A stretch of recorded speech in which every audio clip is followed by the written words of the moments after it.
ना इधर ना उधर, सीधे मुद्दे पर नजर। और क्या है आज की खबर, आप देखना शुरू कर चुके हैं न्यूज़ 18 पुनीत के साथ। पाकिस्तान भारत के साथ हुए युद्ध के बाद खुद की पीठ थपथपाने और दुनिया में यह दिखाने की भरसक कोशिश में लगा है कि उसने कैसे इस जंग में फतह हासिल कर ली। और अब वो इस कामयाबी के लिए जनरल मुनीर को फील्ड मार्शल बनाकर इनाम भी दे चुका है। लेकिन हकीकत यह है कि पाकिस्तान के भीतर के हालात भी पाकिस्तान खुद सुधार नहीं पा रहा है, बल्कि यह कहा जाए कि लगातार वहां के हालात बिगड़ते जा रहे हैं। खास तौर पर बलूचिस्तान में, जहां पर एक के बाद एक लगातार हमले हो रहे हैं और बलूचिस्तान लिबरेशन आर्मी पाकिस्तान की फौज को लगातार निशाना बना रही है। जाफर एक्सप्रेस से लेकर पाकिस्तानी फौज के लश्कर तक को टारगेट करने के बाद अब खबर सामने आई है कि बलूचिस्तान में स्कूल बस पर एक बड़ा आतंकवादी हमला हुआ, जिसमें 6 बच्चों की मौत हो गई और 38 के करीब लोग घायल बताए जा रहे हैं। एसोसिएट प्रेस के अधिकारियों के हवाले से यह बताया गया कि अशांत दक्षिण पश्चिम पाकिस्तान में एक आत्मघाती कार बम विस्फोट में एक स्कूल बस को निशाना बनाया गया, जिसमें 6 लोगों की मौत हो गई। इसके अलावा 38 लोग घायल हुए, जिनमें कई बच्चे शामिल हैं। पाकिस्तानी मीडिया रिपोर्ट्स के मुताबिक स्थानीय डिप्टी कमिश्नर यासिर इकबाल ने कहा कि यह हमला बलूचिस्तान प्रांत के खुशदार जिले में उस वक्त हुआ जब बस बच्चों को स्कूल लेकर जा रही थी। अधिकारियों ने इस बात की पुष्टि की है कि बुधवार को खुशदार में 0 पॉइंट के पास एक स्कूल बस को निशाना बनाकर एक शक्तिशाली धमाका किया गया। दूसरी तरफ खुशदार के डिप्टी कमिश्नर ने कहा कि घायलों को इलाज के लिए CMH खुशदार ले जाया गया, जबकि घटनास्थल से सबूतों को इकट्ठा करने के लिए इलाके को घेर लिया गया है। पाकिस्तान के आंतरिक मंत्री मोहसिन नकवी ने हमले की कड़ी निंदा की और निर्दोष लोगों की मौत पर गहरा दुख जताया।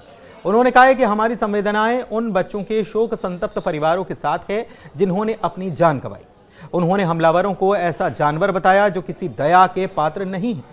सबसे बड़ी बात यह है कि बलूचिस्तान पाकिस्तान का वो इलाका है जहां के लोग खुद सरकार के खिलाफ खुलकर सामने आते रहते हैं, जिसमें सोशल एक्टिविस्ट मेहरंग बलूच का नाम सबसे अव्वल नंबर पर नजर आता है।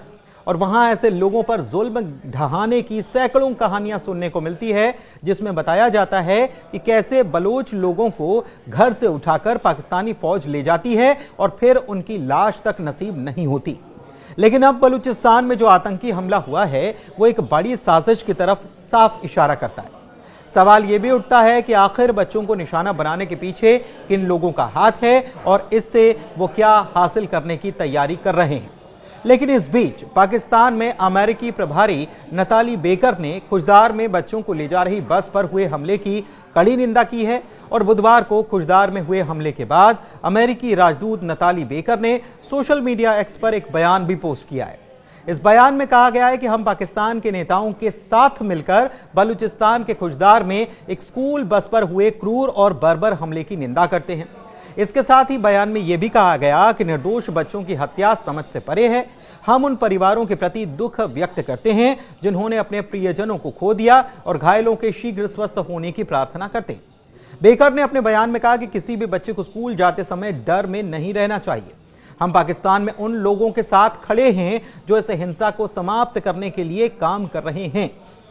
लेकिन अमेरिका के इस बयान में कहीं भी पाकिस्तान की तरफ से बलूचिस्तान में वहां के लोगों के साथ किए जा रहे अन्याय को लेकर जिक्र नजर नहीं आया। वो भी तब जब UN से लेकर तमाम मौकों पर बलूचिस्तान के लोगों की तरफ से उन पर हो रहे अत्याचार पर ध्यान देने की मांग की जाती रही हो। सबसे हैरानी की बात तो यह भी रही है कि पाकिस्तान अब इस आतंकी हमले को अपनी ढाल के तौर पर इस्तेमाल करने की कोशिशों में अभी से लग गया है। पाकिस्तानी सेना ने भारत पर इस हमले की साजिश रचने के आरोप मढ़ दिए, हालांकि इसका कोई सबूत नहीं दिया गया। दूसरी तरफ भारतीय विदेश मंत्रालय ने पाकिस्तान के उन आरोपों को खारिज किया जिसमें खुशदार में स्कूल बस पर हमले की घटना में भारत की संलिप्तता का दावा किया गया। दरअसल भारत और पाकिस्तान के बीच जो तनाव और युद्ध हुआ, उस दौरान बलूचिस्तान लिबरेशन आर्मी ने भी मौके को लपका और खुद को आजाद करने की मांग UN से कर डाली। बलूचिस्तान लिबरेशन आर्मी और उसके दूसरे साथियों ने भी एक्स पर पोस्ट करते हुए भारत का समर्थन करने और उसके साथ होने की बात कही और POK को भारत का ही अभिन्न हिस्सा भी बता दिया था और यह भी चाहा था कि भारत भी इसके एवज में उनका विश्व मंच पर खुलकर समर्थन कर दे। लेकिन भारत की तरफ से बलूचिस्तान को लेकर किसी भी प्रकार का कोई रुख साफ नहीं किया गया। बताएं कि पाकिस्तान में बलूचिस्तान को लेकर काफी तनाव चल रहा है।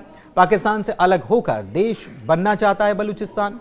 बलूचिस्तान में काफी वक्त से अलगाववादी गतिविधियां चल रही हैं। भारत और पाकिस्तान के बीच चल रहे तनाव के दौरान बलूचिस्तान के लड़ाकों ने पाकिस्तानी सेना को निशाना भी बनाया था।